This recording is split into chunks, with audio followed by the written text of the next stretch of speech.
Wahi Barar Thangcha Evangelist Thangcha Ama Kakho wahi Kiam bola Kakho hin Ama ne dingai Kakho chuting le Korean si Zan hiya sa koloni to Talap ki bari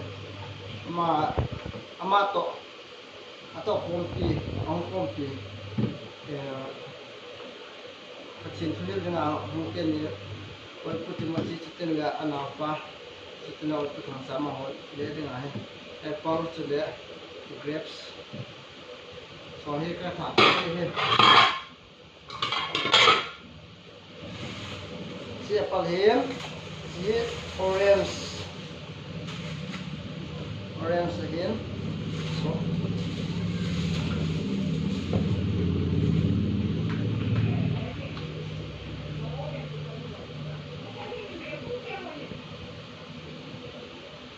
orange hill, see grapes hill, với phù hộ Pathen Lhacha, ama hòn dễ đi ngài, gì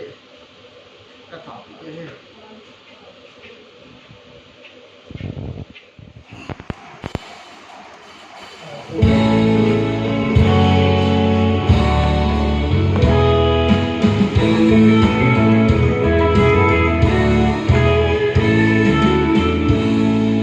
JESU kali kaidin ahing seti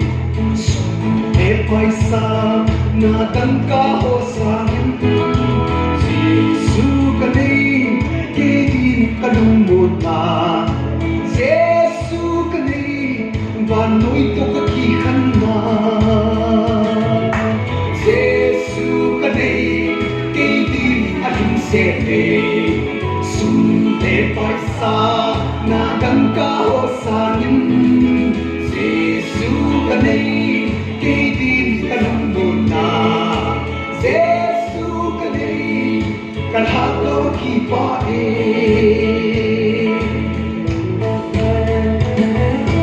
Leisig na hin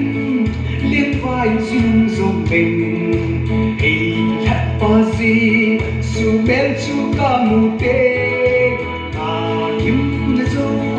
si solo something they say they might alone in sukama JESU kanay kaidin ahing sede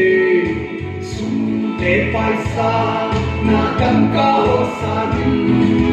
JESU kanay kaidin at samkinde JESU kanay kalhagaw kipae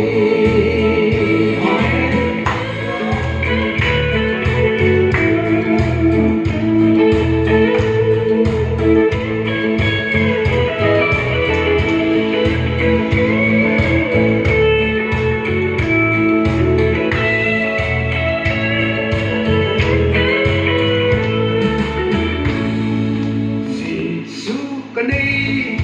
kalhagaw dia gapna kata sading na songdam na ahi ay setilaw bihog zo si sangin JESU kanay kaidin at samkimbe JESU kanay kaidin at sebe sumpe paisa na Kakho sangin JESU kanay kaidin at samkimbe JESU kanay kalhagaw kipae